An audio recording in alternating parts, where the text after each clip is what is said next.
I am so happy to be here with Cyndi Thomson, the legendary Cyndi Thomson. Stop. Remember when we had our good old days back at Young Guns? I do. I thought about that today. In fact, this morning, I was like, gosh, that was so fun. You guys were killing it out there on Music Row, pitching You were songs and killing it. doing your thing.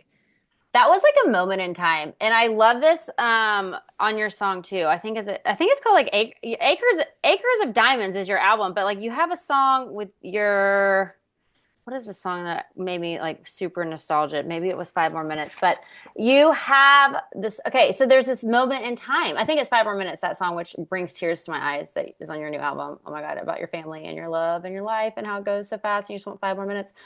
Thank you. But there's moments in time that like mark time. And I feel like when I met you, when I personally was like, I've continuously been in series of like midlife crisis. Like I've always had like some sort of like crisis and reinvention going on. And I was in this crisis where not reinvention of where I had personally left music myself. And then I was trying to figure out what I was doing with my life, started working at Young Guns as a song publisher. And I was your song publisher. And I remember I was so starstruck because I was What? crazy about your album.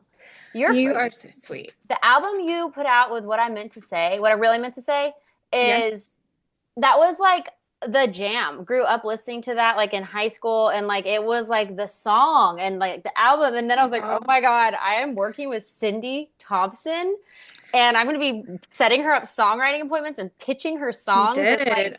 It's being crazy. around her. It was such a cool moment because I was such a fan of you. And you turned out to be just like the greatest person, which is also exciting Oh, when you so meet someone nice. and they're awesome, you know? When you're like a fan and then you meet them and they're awesome like you.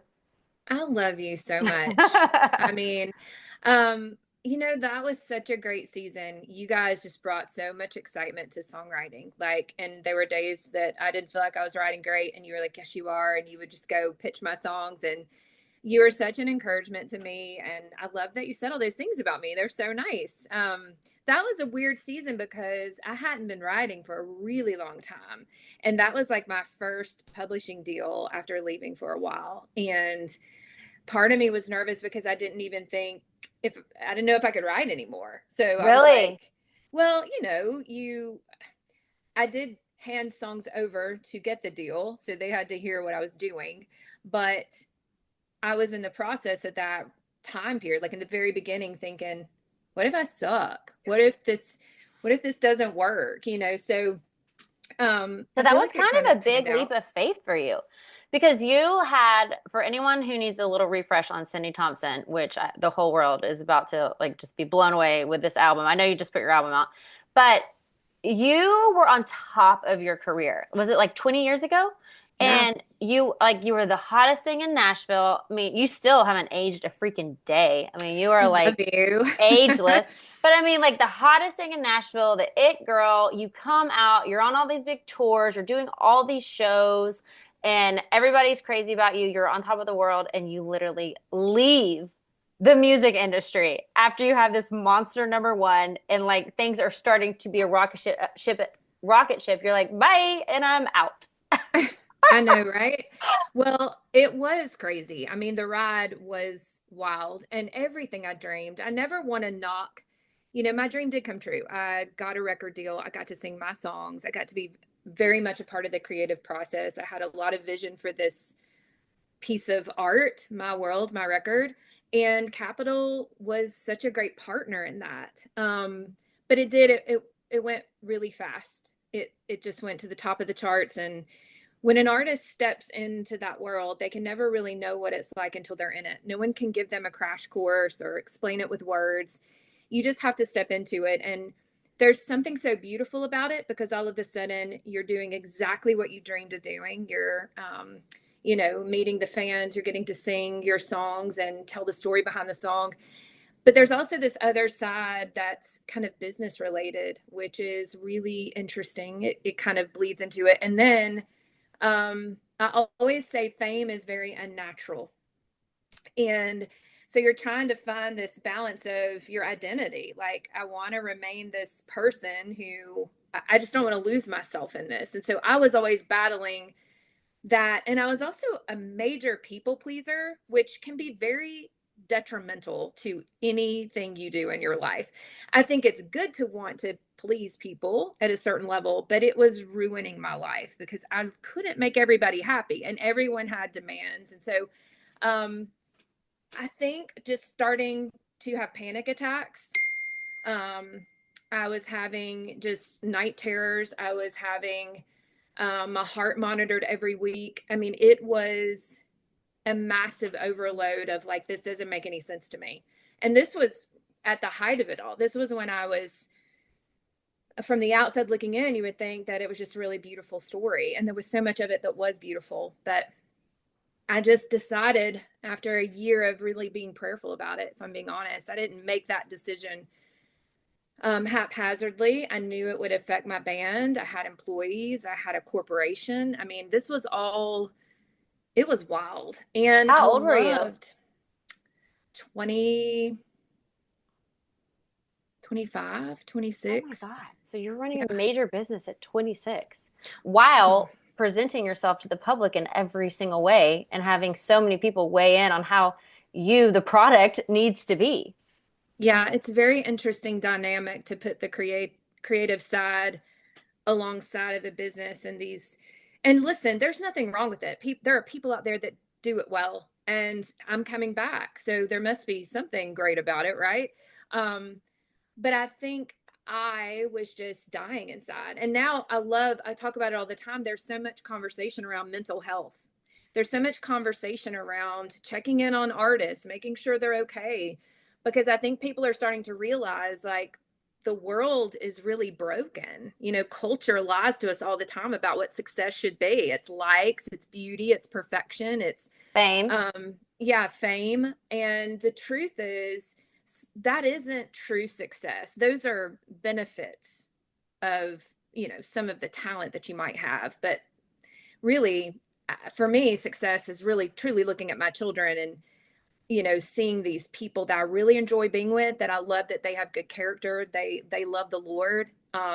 They have dreams of their own, and they're very much well on their way to those. And so, um, you know, I just look at it differently. And so it was the hardest decision I've ever made because I didn't know what it would look like on the other side of it either, right? The And you're pain. walking away from the golden egg, as Yeah. people would, what people think is the golden egg.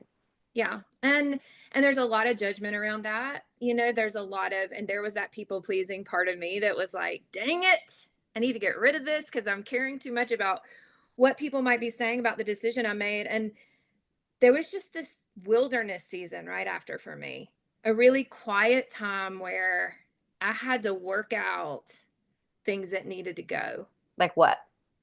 Well, my identity being totally wrapped up in that, Yeah. you know.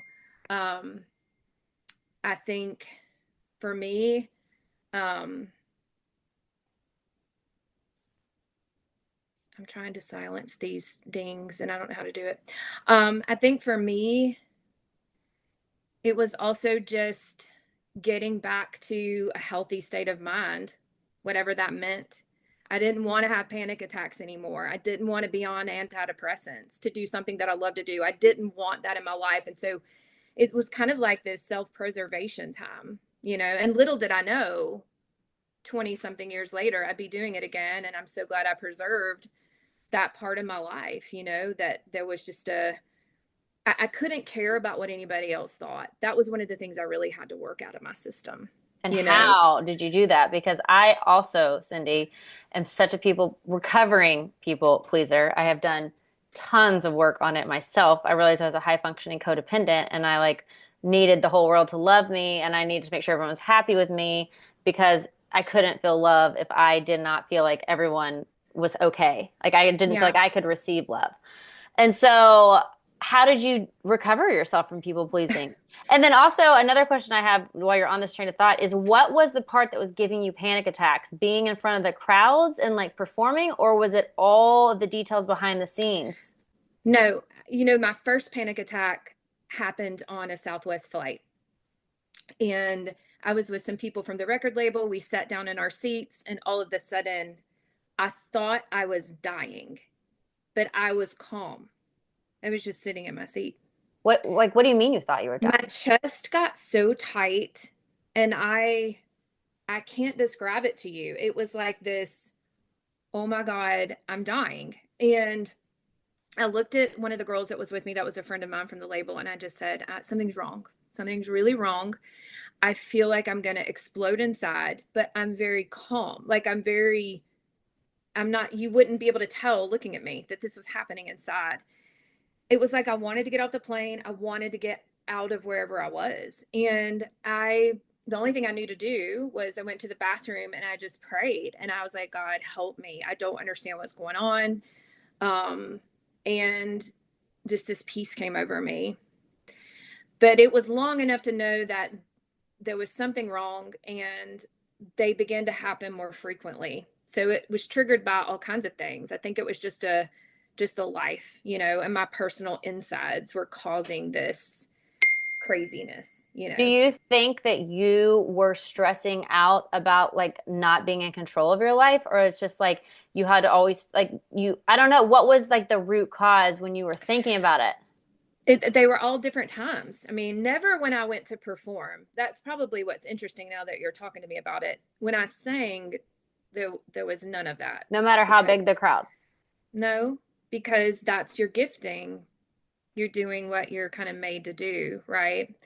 Now, initially, when I would walk on stage, I would reconsider my entire life. I would be like, I would see the arena and I'd be like, there's this many people here to watch this show. What's happening?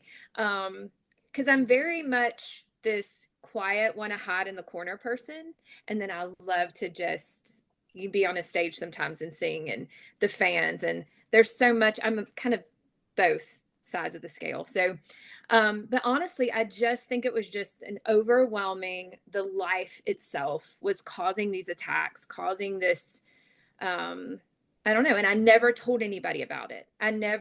Only my doctor knew that I was on antidepressants. And I was like, can I take more? Does it work where if you up the, dosage, will I be more happy? Like, how do these work? Because I really knew I was supposed to be happy. I was doing my dream, and there was a lot of the time I was happy. But when it got to the pinnacle of like, I started and like I became a very much an introvert.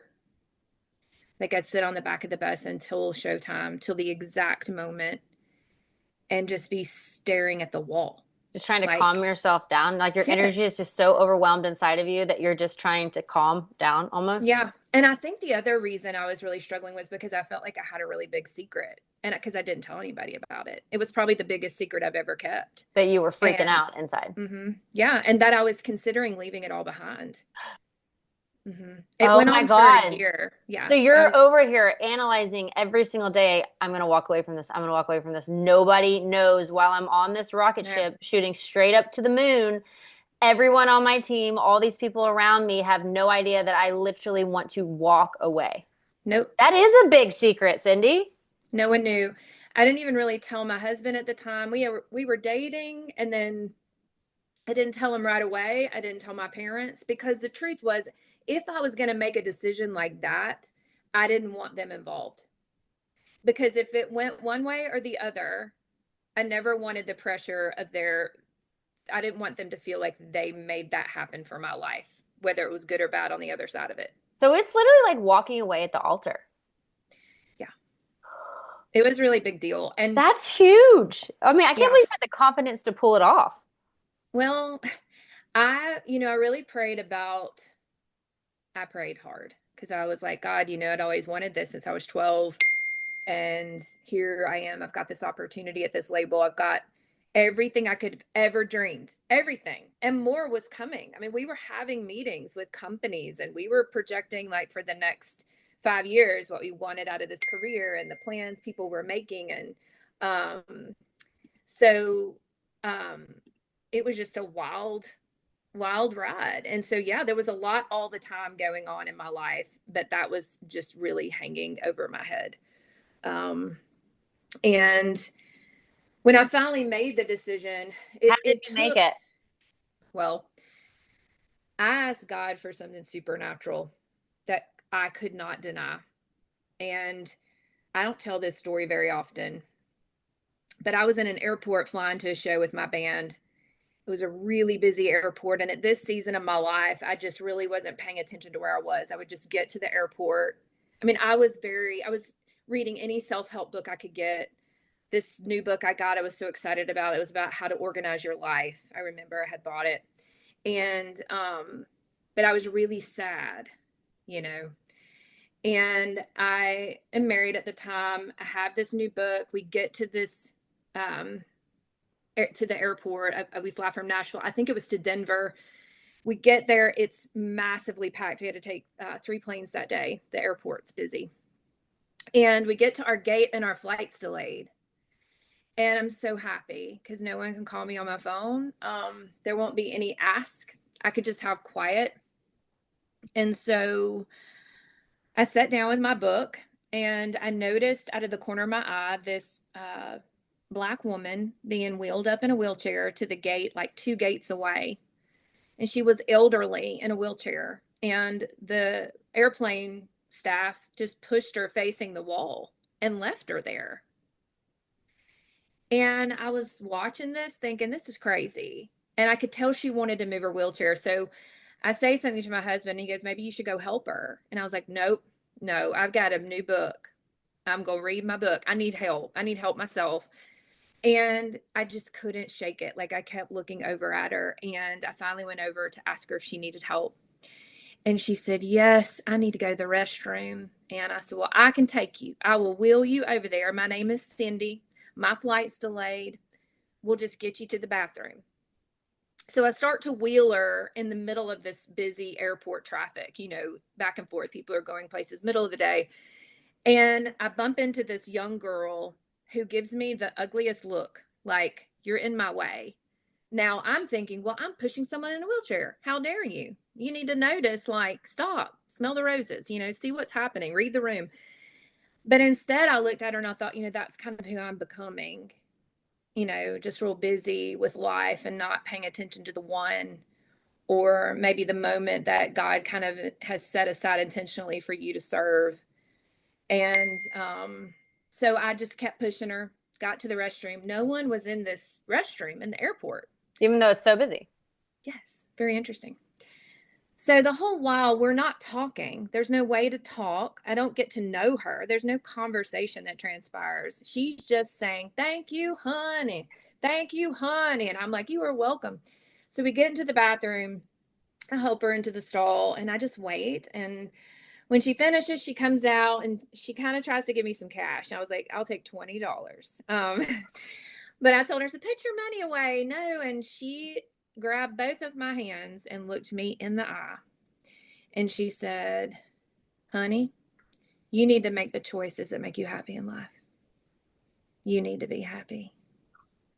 And she let go of my hands. I just got tears in my eyes. And I looked at her because the whole time she had been an elderly woman. But in that moment, she had the strength of an army of 10,000.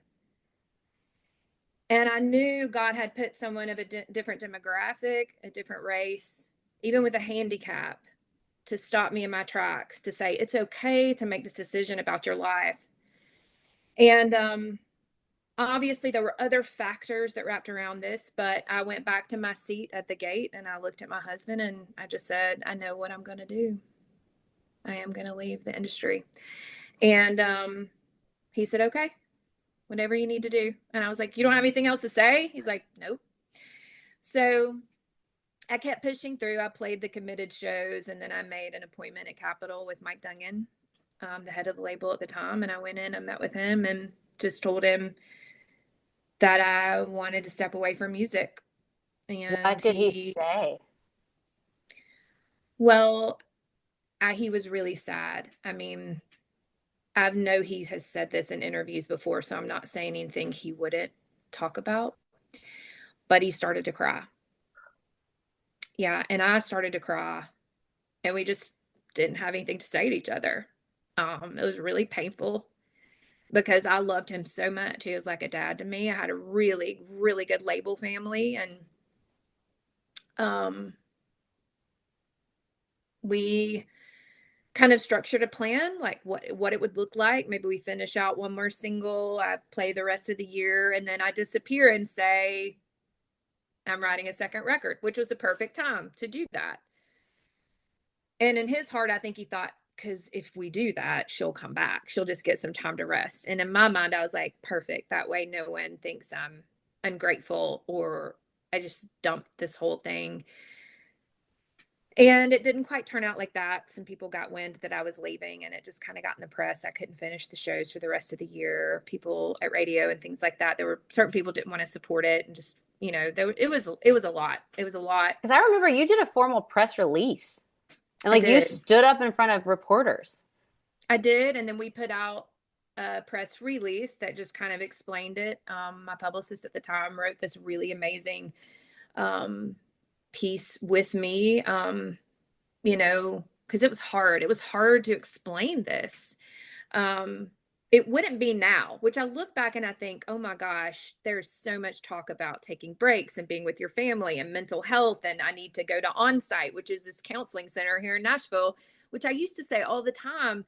Somebody needs to like come up with a place where artists can go retreat, um, to get back to normalcy. I mean, I don't know how to explain it. Because you You, sound like you're complaining about being famous, or you know what I mean? but I think And what it is too, just from like observing this industry from so many different perspectives and so many artists, I think it's like you get sucked into this rocket ship that literally you can't prioritize anything other than the career. Like you really have, I think things are trying to change now, like you said. People are becoming a lot more aware of mental health and balance. But like even back in the day, I've interviewed Maddie and Tay. I've talked to Runaway June about this. Like a lot of females having a baby. Like it was like impossible to even like dream about having a family when you were starting as an artist because there yeah, was no time. And you couldn't step away from the grind, and you're always playing a different show. You're always at a different radio station. You're always doing something. And it's like you can't say no to it, because this is your chance. And like you said, you don't want to sound ungrateful, but it's also like you have to like cash in your one life for this other life when it all takes off. Like it doesn't yeah. feel like there's any kind of balance that you can have at all. Well, and I was grateful to do that, but no artist really knows what that's like till you're running in it. And I think there's a way to do it well with the right people around you that can say no without saying no, that can look you in the eye and go, hey, I think you need a day or two off. No one's going to call you. Or, hey, how about we take that one weekend and move it to this weekend, and you can go away, or you can I don't know, or I don't know the answer, but at the time I think things could have been a little bit different had I been a little bit more courageous in my speak. But also, I you're was so just young. I was, and there was no one else talking about how hard this life was, how hard it was to be famous and um get to make your record. And I mean, I did not want to bring it up. Um but you know what? The story turned out, and I'm not just saying this because I'm on the other side of it and it's what I'm supposed to say, and it's like the right thing, but it turned out the way that it should have turned out. It's perfect, Tell me you why know? it's perfect. Because isn't that interesting? You're such an interesting case, though, of like, that movie like Sliding Doors where you like pick different alternatives for your life. Yeah. It's like you could have gone down such a different road and your life would have played out so differently. And who knows how that would have been. I'm sure because it's you would have turned it into something wonderful. Yeah. But also, you have this other life that you chose. And they're like completely different. And like you said, it turned out exactly how it's supposed to. But it's like, what a moment in time where you have this choice that changes the rest of your life, which happens to all of us all the time. But this Yeah. one just feels so big, you know? Well, it's true. My story, I think, is relatable because I think at some point, whether once or twice or many more times, I think as humans, we're faced with times to take inventory, whether it be with relationships, a job, a career, whatever it is, there are times to check your pulse and go, is it worth it? What matters more?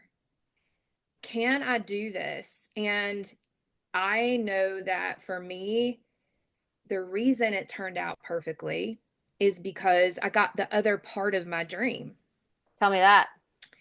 which is, I wanted to be a mom, a stay-at-home mom. My mom stayed at home with all of her daughters. She cooked for us every night. And not that I couldn't have done that as an artist. Can definitely do those things. There are women that have done a good job at that.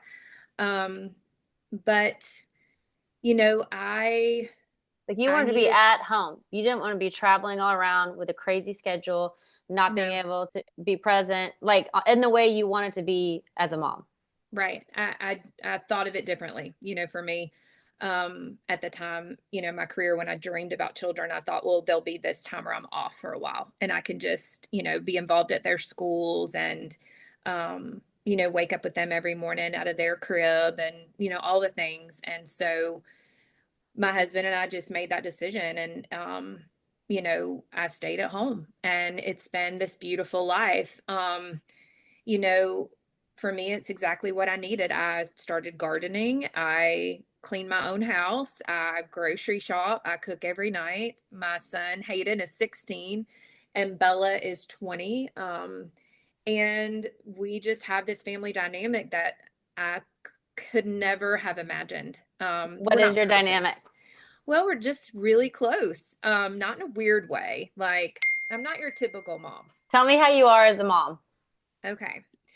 Well, I'm really sarcastic and funny 24/7. Like when they come in my room to show me something, I'm like, I don't care about it. But that's not true. I'm just kidding. I don't do that all the time.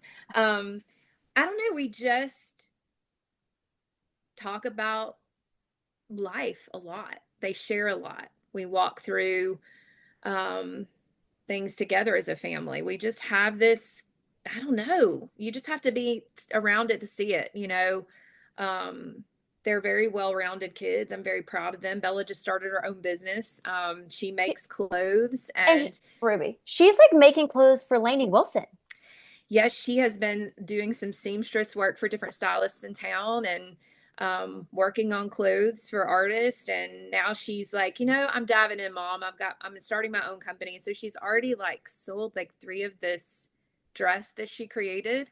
And it's going to be small batch clothing. So she's just rocking and rolling. And And how Hayden is, fulfilling as a mom to see your children and your child like coming into what they love. Is that what does that feel like as someone who followed their dreams like yourself and now you see here's your daughter like really stepping into her dream. What is that like as a parent? That makes me feel teary.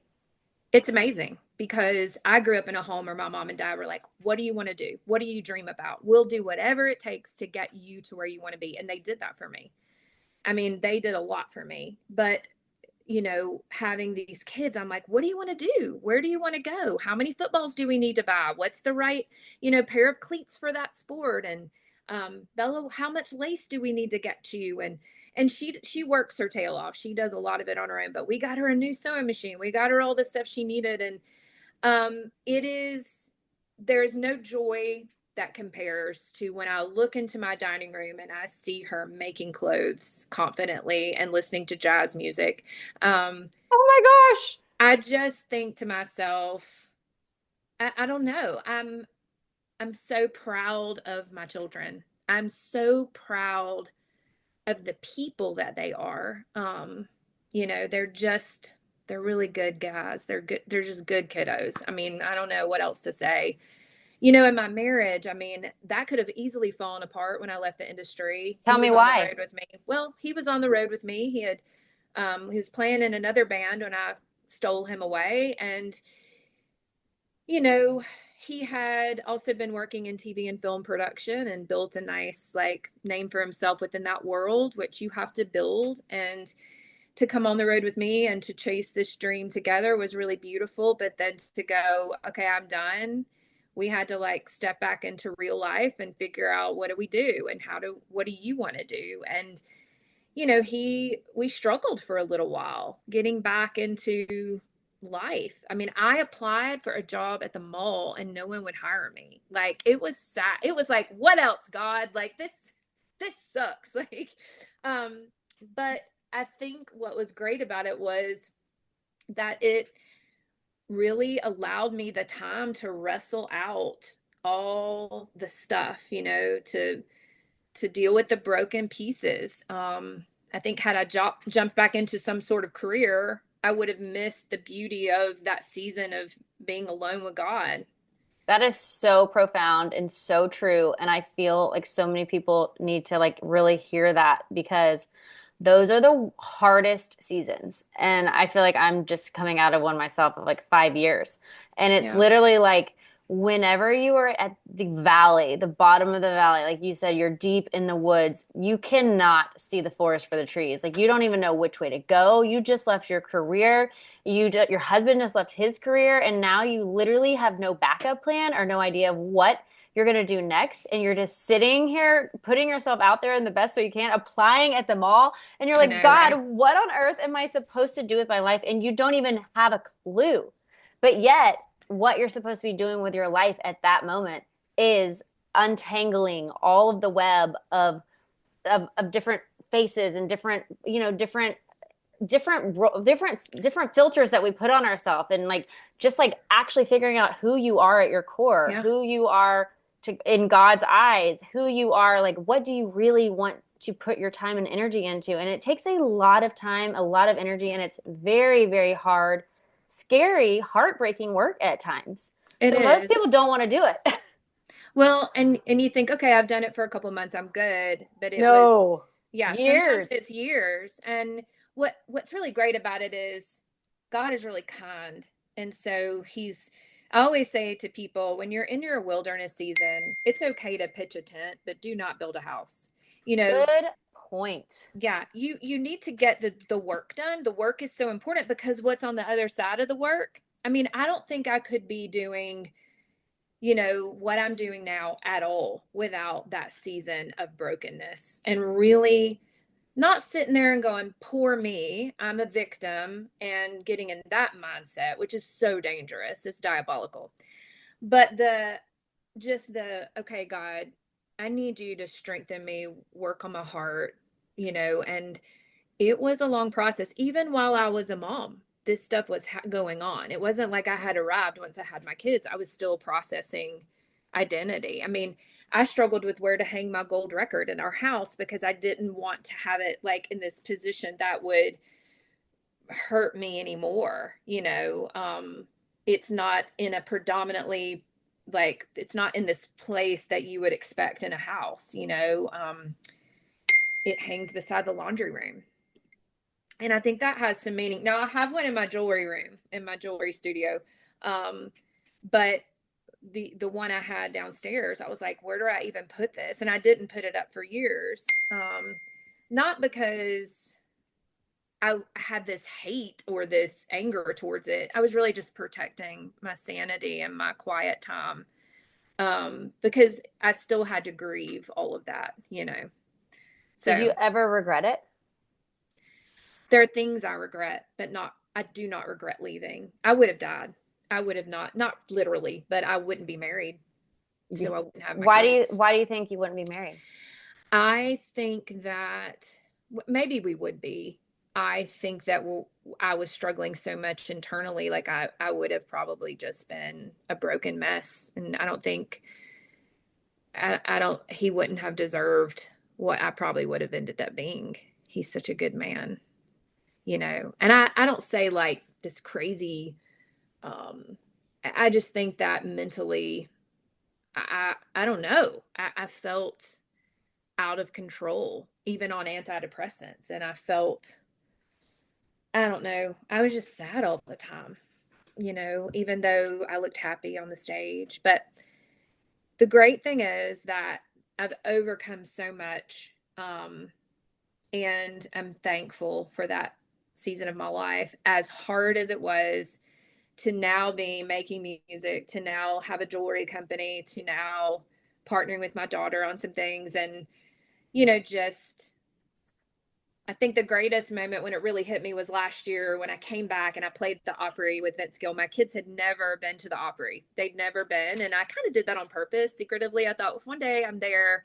So I would say, you can't go to the Opry with your friends. You cannot. You're going to see me first, your mama first. I never knew if it would happen, but it did. And it was With just so Vince Gill, no cool. less. Way to come back with a bang. No, I'm so grateful for that moment. What It was was a that big, like coming back 20 years later on stage at the Opry with Vince Gill for the first time in 20 years?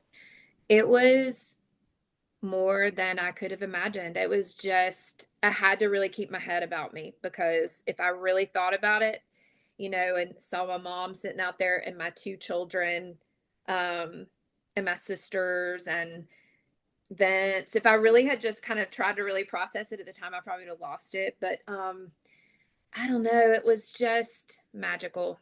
It was beautiful. And um, I wouldn't change a thing. It was great. It What did your felt kids say?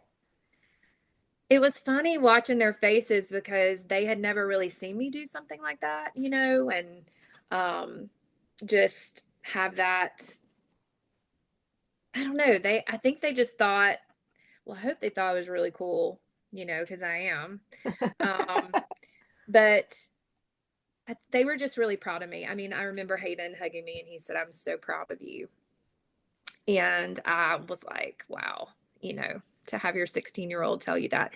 Because the funny thing is all these years have been like, if you don't follow your dreams, you're going to regret it for the rest of your life. So what are you dreaming about? I don't care what it is. Let's figure it out. That's what you tell your kids. All the time, all the time, all the time. And it's been, they're in it now. They're in their dreams now. But it's been this for their whole life, talking about dreamers and how God gives us giftings, and we need to pay attention to those, because usually that's where our destiny lies, our purpose lies, with that gifting, right?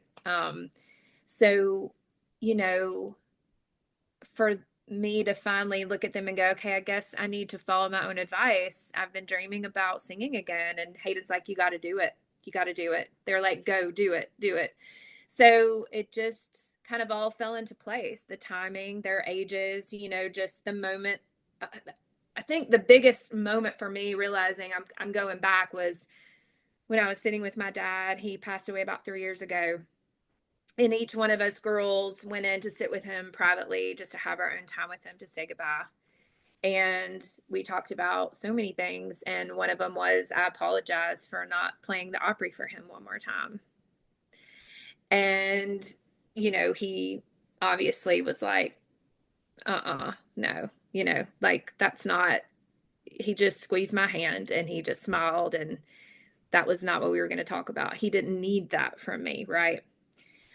Um, so the next day I was driving around town, just broken over losing my dad, and looking at the scenery in South Georgia. That's where I was, and just where my world was kind of created, that first record, and just started talking to God. And I was like, I want to make a record. I'm just going to do it. Because I thought, if I was my dad, right, and Bella came in and was saying goodbye to me, I didn't want to look at her and say, I should have made a record. I really shouldn't have been afraid or worried about what other people think, or do something at my age, in my 40s. I don't even want to tell you how old I am. I guess you could Wikipedia it, but like, it's like, are you kidding me, with social media and all the things? I'm like, I don't care. You're doing it for you because this is in your heart and your calling. Yeah. It's just, it's just a whole different ball game. And so I just started writing. I called Tommy. We got together in Charleston. I talked to him about making a record. We were together one night with our families, and I was like, hey, I have this wild idea. Would you want to write a record with me? And he said yes. So we flew into town 3 days later, and we just started setting up writing appointments, and we just wrote and wrote and wrote so many songs. And Did the songs flow? Did you feel like you had a lot to say? yeah, Because you said when you came back to Young Guns, that's when you first were writing, but you weren't necessarily writing for a record back then. You were just sort of writing. So this is right. like more specific because you're like, I am writing for my record. This is what I have to Hmm. say after 20 years. So this is kind of a big deal. And tell It me what it was is. like when the songs were flowing. How did you know what you wanted to write Well, about? it's a good topic of conversation because I thought I'd put the pressure on myself. I was like, if I don't have anything to say, then this is a bust. Like there's no reason to do this. I knew I wanted it to be Southern. I knew I wanted to have a song about Georgia, which is our lead single, The Georgia and Me. I just want to tell people who didn't know who I was. I was from Georgia, even though I live here. It's a big part of my life and important to me. And, we just started crafting this record, and it was very similar to how we wrote My World. I had some ideas. I had some ideas about love and love breakup songs, love songs. I don't, you know, we just had direction. We just started, and then we'd get in the room with someone and they would bring, their magic to the table, and it just all came together. The ones that really stand out to me are Acres of Diamonds, which is like your lead single, right? Or your lead song that you put out Yes. first. And Hmm. that's kind of like summing up your life, which I think is beautiful. And then freaking 5 more minutes about your family. And then also the one about your husband, So Glad You're Mine. I mean, what a Yeah. beautiful love song to hear from a perspective of being married for 20 plus years, right? Yeah. 23 years this past Sunday. I Hmm. mean, what a beautiful love song. We hear so many songs about like falling in love and chasing love and all of the beginnings of love, but to actually hear a song from a well worn in love, like Yeah. it's really beautiful. It makes me teary again Thank you. because it is really cool to see you at the beginning of it all, with My World, your first record. And now here we are 20 plus years later, and you have lived this whole life in between. Then now you have like a whole new world that you're sharing with us, Yeah. but it's like an extension of that, but it's so thoughtfully crafted, this world. Like you didn't, like you're so intentional with it. And like I feel like Acres of Diamonds Thank kind you. of sums that up. It does. I had that title for a while, and when I wrote it with Dan and Jessica, it was like they both have families, and it just made sense to talk about what we've been growing, right? What has really mattered to us. And to me, it's been this marriage and these kids, and that's my acreage. That's the land that we've worked on, and they're my acres of diamonds. And I titled the EP that was really important. And then So Glad You're Mine, I wrote that a while back, and about my husband, just how you have this marriage that's so beautiful, and we're not perfect, okay? Well, no But one is. I love him so much. Like I truly am in love with him. I still get butterflies when I see him. Um, and we fight and argue, and I hide receipts when I shop. I do all the things, girls. I Um, hide receipts when I shop. I do. Sometimes I'll hide them for like a week, Like or he's two. not going to see it on the credit card. I know. I don't I know. Anyway. love But that. that is about that, because I think so often we just, we need to kiss more. We need to hug more. Life gets in the way. And so I'm just so glad he's mine. And that's kind of that song. Yeah, I'm really proud of this project. I mean, it's been that many years, and I have been very, very careful about what I want to say and how I want to say it, and there's a lot of music that comes out every week, and sometimes I feel like I'm swimming upstream in a lot of songs, but I'm just hoping that the fans that are still around love it, and that it just moves people. That's my whole 5 more minutes, man. Hold on. So let's just kind of go through some of these lyrics. It's like he's almost 16. Sometimes it's hard to believe because I still see him in my mind sitting in his car seat singing Jesus Loves Me. I'm I still there. know. I'm there right now at 5. She's like, oh, Spider-Man pajamas holding my hand so tight. She's almost 20. It seems like just last week she was spinning round and round with her daddy while her daddy played piano. I'm gonna die. I mean, like this because I'm like in this phase right now where it's You like, are. and I'm like, no, it can't go this fast. It's And then funny, the days seem slow, but the years go fast. That saying, it's so. I was just talking to my husband about this 2 nights ago. He was like, you know, I was like, who do we know that has a baby that we can babysit? Because we just, you just want a we, baby. I'm not having a baby, but we talk about all the time. I'm like, but we don't want our kids to have babies yet, obviously. But it's like, if we could just explain to people, like, the stages that they're in. Everyone tells you, and it's kind of annoying. It goes by so fast, and you'd be like, whatever. But it's true. And we're at a beautiful stage now that I don't want to rush. I want to watch Bella build this company and I want to be there to help her.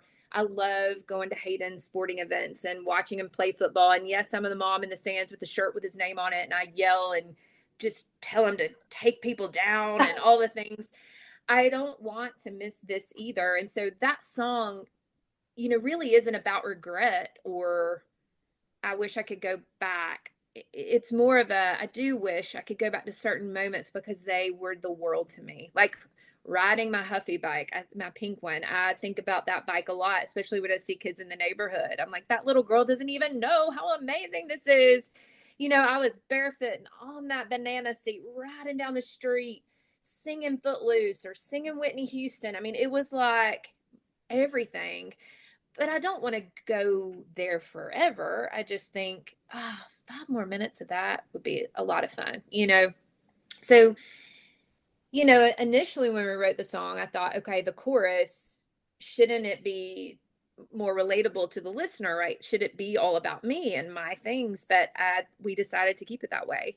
And it keeps resonating with people. And I'm so surprised by it that it's still touching people in Well, their own I life. love that you have it with Bella's name because you say like dropping Bella off at college, cooking with my mama, dancing with my sister, singing so loud, riding my pink Huffy bike, Nashville for the first time. These moments flash and I'm right back in.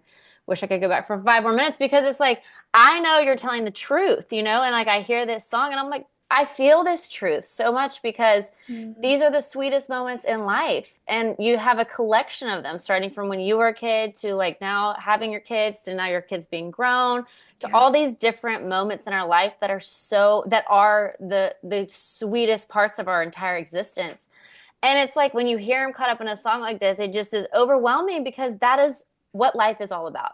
Is it these minutes, is. is these moments and these minutes. And like you said, the days are long, the years are fast, but it's like they're just happening and you don't even always know that these are like the most rich moments of your life because you're just so in it and you know it, but you're in it. And so Yeah. when you Well, look back, in your world right now, especially, you're really busy. So it's like, we got to hurry up. And I remember saying this to my kids, hurry up, get in the car, hurry up, get in the car. I mean, this would be like a dialogue how many times a day? Get your sippy cup, pick up your toys, please. And I look back and there were times I wasn't present. There were times I was rushing the moment because I had to get to Kroger and get what? I can't even remember the list, but I remember hurrying everybody along to get there. So I think it's really important for all of us to really stay present. And it's hard because social media, man, that world keeps you from being as present as you need to be. But you're doing a beautiful job. And just even the fact that you're picking up on that and it's beautiful. And just sit more, have more lazy days, even though the world's like, no, no, no, you got to go make 10 more calls for your podcast. You've got to get out there in the world and make some things happen. I don't know.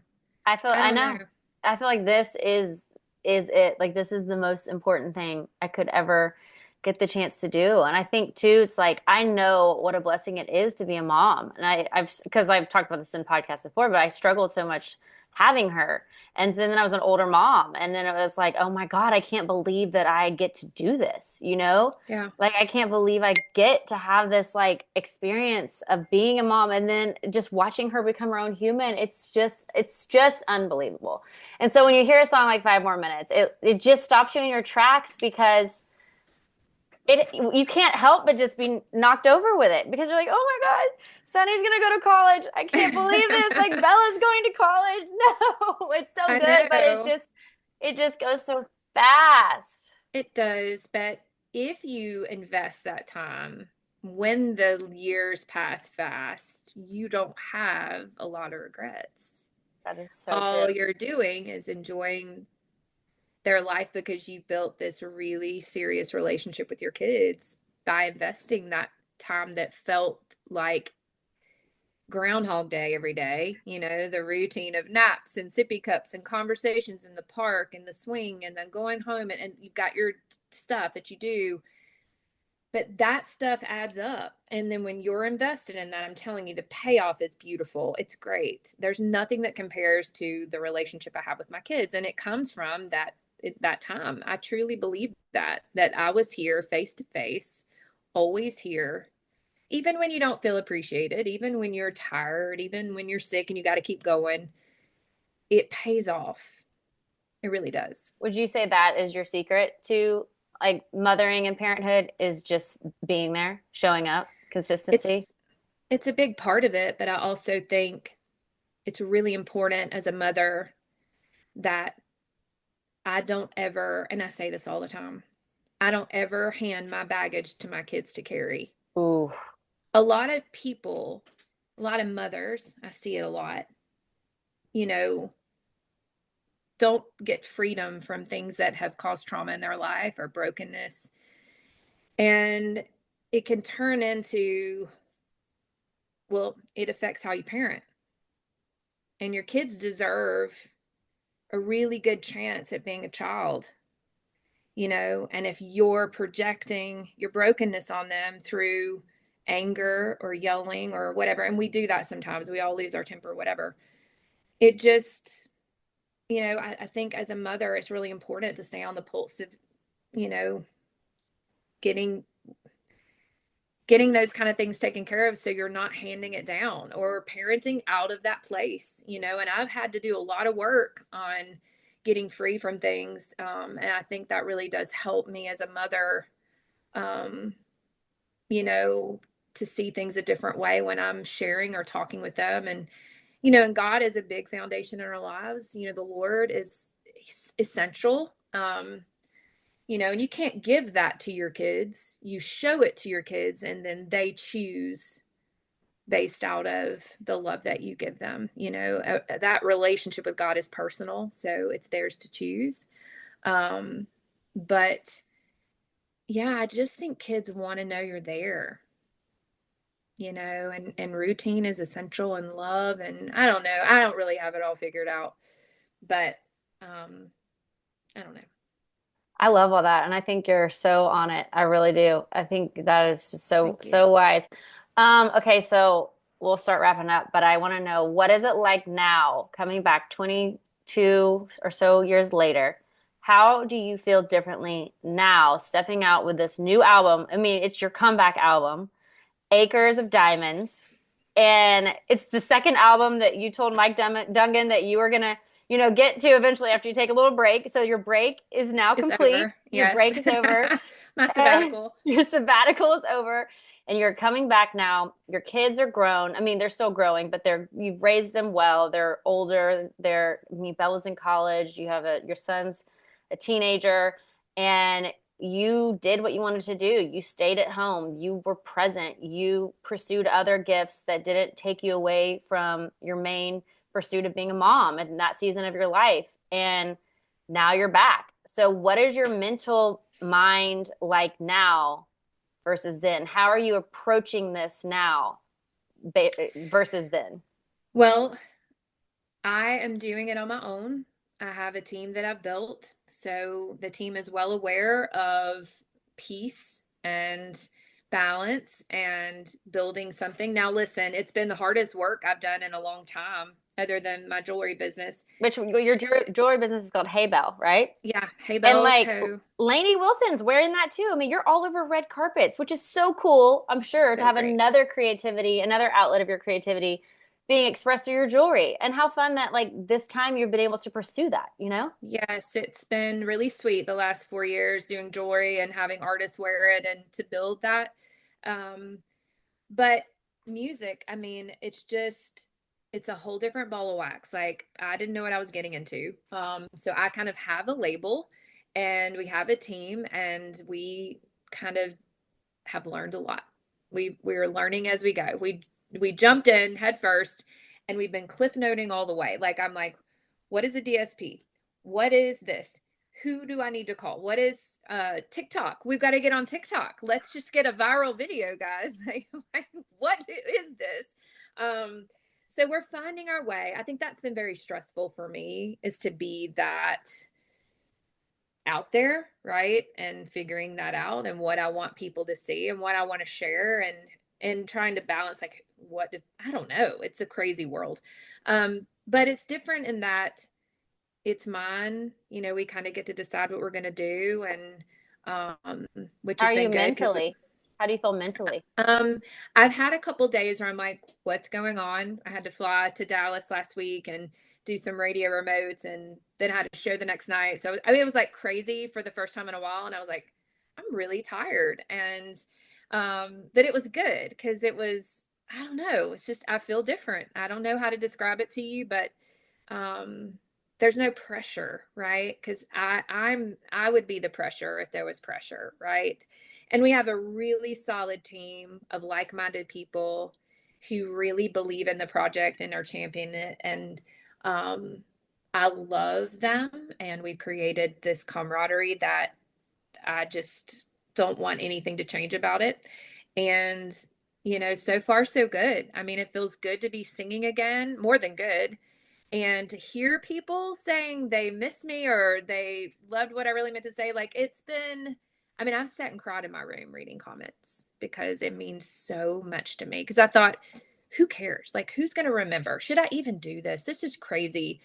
But it has been such a blessing to my life and to my family's life, you know, for my kids. And I needed it. It's time. If you could have it play out perfectly, seriously, like in the next 5 years, if this could play out perfectly, your comeback, this album, your career, what it would look like, how you would be presenting yourself to the public, how, like the kind of shows you're going to do, like Hmm. the how you're going to be received. If this could play out in your dream perfectly, how would it go? How do you want to feel out there? What kind of shows are you wanting to play? How do you want the public, like what level are you wanting to like land on? Like what, like if you could just see it, the picture, what would it be? Wow. This is going to be not hard to answer, but I would love to. I want to be careful because I want to sound humble when I say this.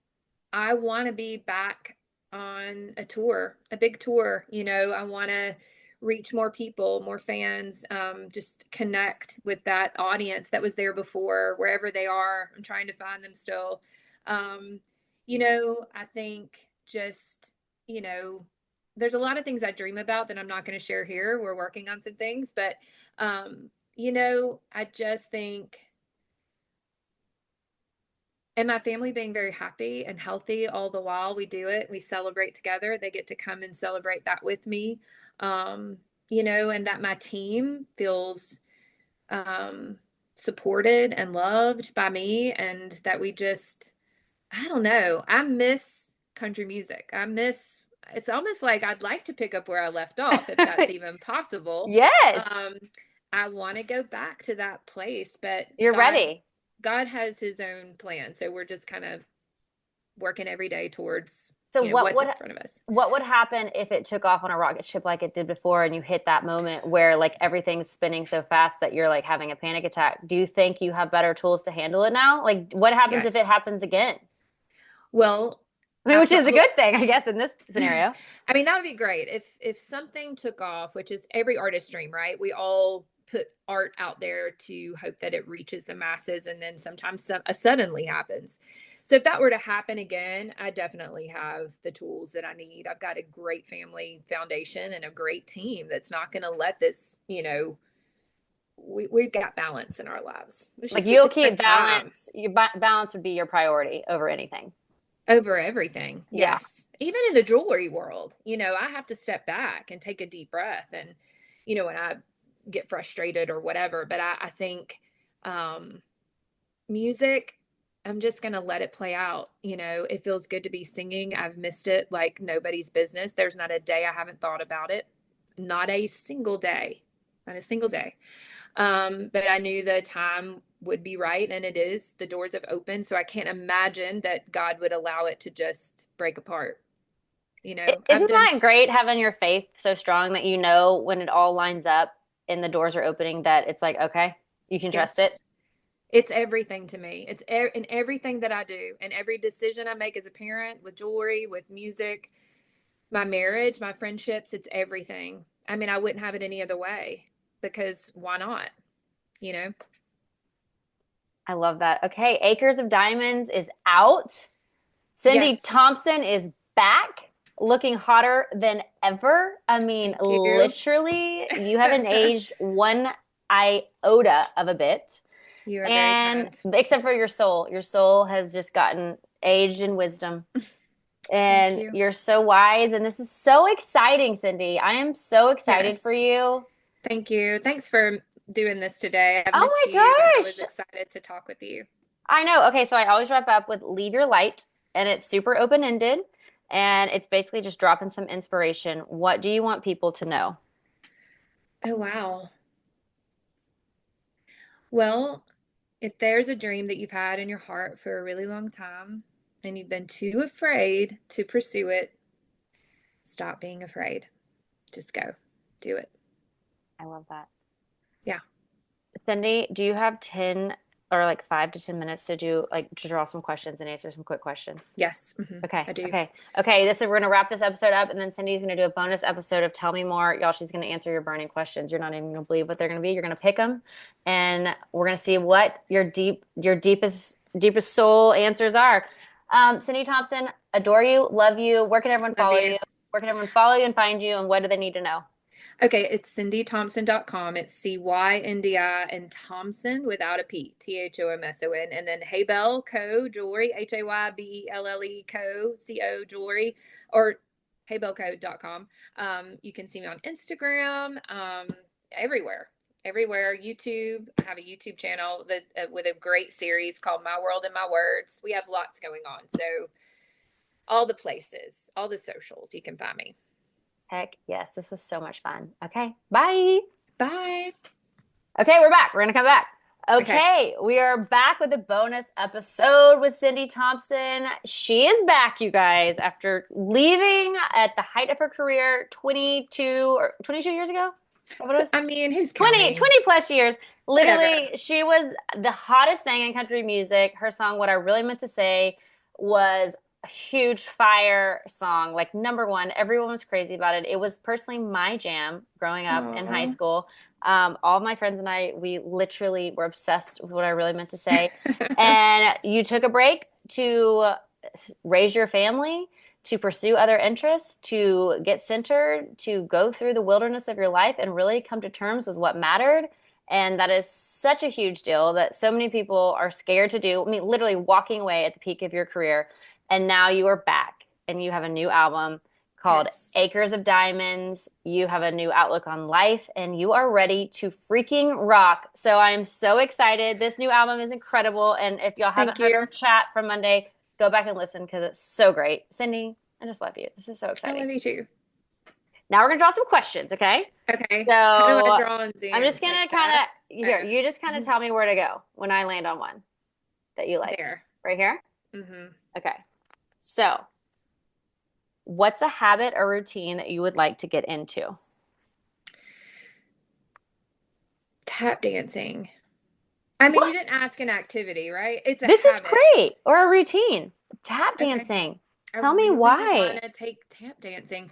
I don't know. I've wanted to take tap dancing for years. So, I'm gonna do it. I'm gonna sign up for a class probably in the summer. I am so excited for this. This Okay. is so you're just like it is time. And Cyndi Thompson is back. She is like, okay, the dreams that I had on a shelf, they are off the shelf and All of them. they're All of all them. off the shelf. We are Yeah. rolling, people. I want to take a tap dancing class. So that's what's happening. Amazing. Okay. Let's see. Here we go. Tell me when you see one that you want me to stop at. Hold on, my light just went off. That's I okay. can't. Okay. Can you see? Um, Okay.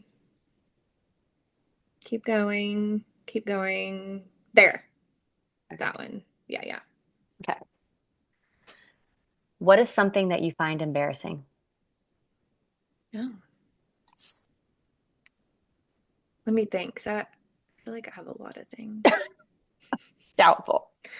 I do.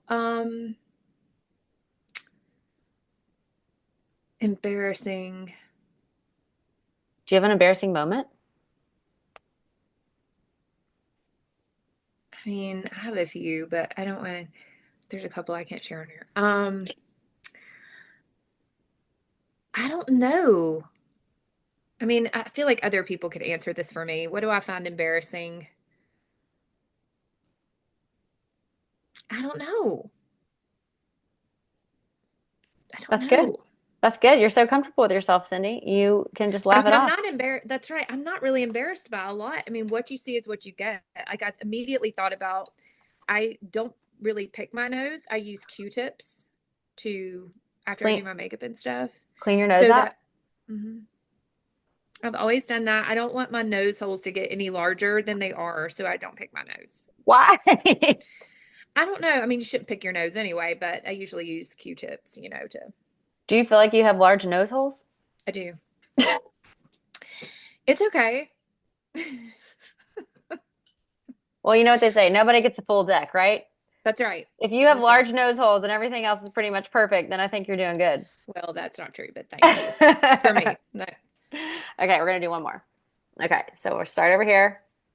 Just tell me when you get there. there. Right The here? third one. Yeah. Okay. Okay, and this one has two, so we're gonna answer both. Okay. What's something you want and are also a bit afraid of?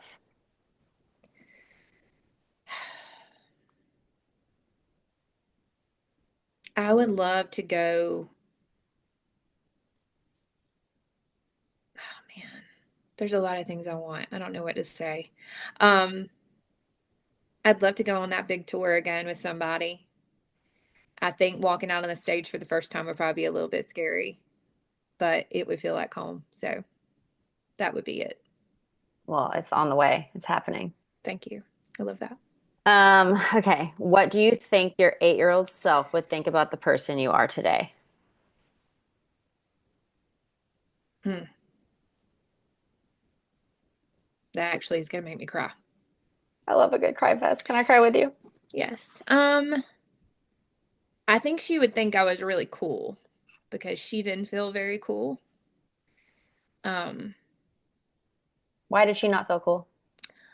well, that was a season where there was some awkwardness and eventually, I went into school where I was bullied really bad. So, I think I think she'd be so excited about who I married and um the kids that I've had. I think she would just be like, wow, this is a really cool life. And she would love my little dog, Henry. Um, but I think she would be so proud of me and think, wow, this is cool. So I hope. Um, yeah. I love that. Cyndi, what a life you have built and what a life you have lived and how intentional Thank you've you. been with all of it. You have been brave enough to make hard choices and follow your instincts and follow what you feel like God has put on your heart. And you've trusted your intuition ultimately through it all. And that's really powerful. And you have a beautiful life to show for it. Thank you. I love you. You're so good at this. I love it. Well, thank you so much. Okay, so tell everyone listening where they can find you. You can find me at cyndythompson.com. And you can find me on Instagram, YouTube, Facebook, all the places. And people always misspell my name, but it's Cyndi and then Thompson without a P. And then I have a jewelry company called Haybell Co. It's I mean, HAYBELLECO. Lainey Wilson is wearing that stuff. It's so cool. Your jewelry Thank is you. so awesome. Yeah, so we have, thank you, it's so sweet. You can shop it on Instagram or we have heybellco.com and it's really fun. So thank you for having me today. This has been awesome. This has been so fun. And your new album, Acres of Diamonds, is out. So y'all go listen to Yes. it. If be prepared to cry at 5 more minutes because it's the sweetest song ever. And your voice just sounds Aw, amazing. I love the musicality of it too. Like it's just so thank you. beautiful. Thank you so Cyndi, much. thank you for joining me. This was awesome. Yeah, thank you. See you soon. Bye. Bye.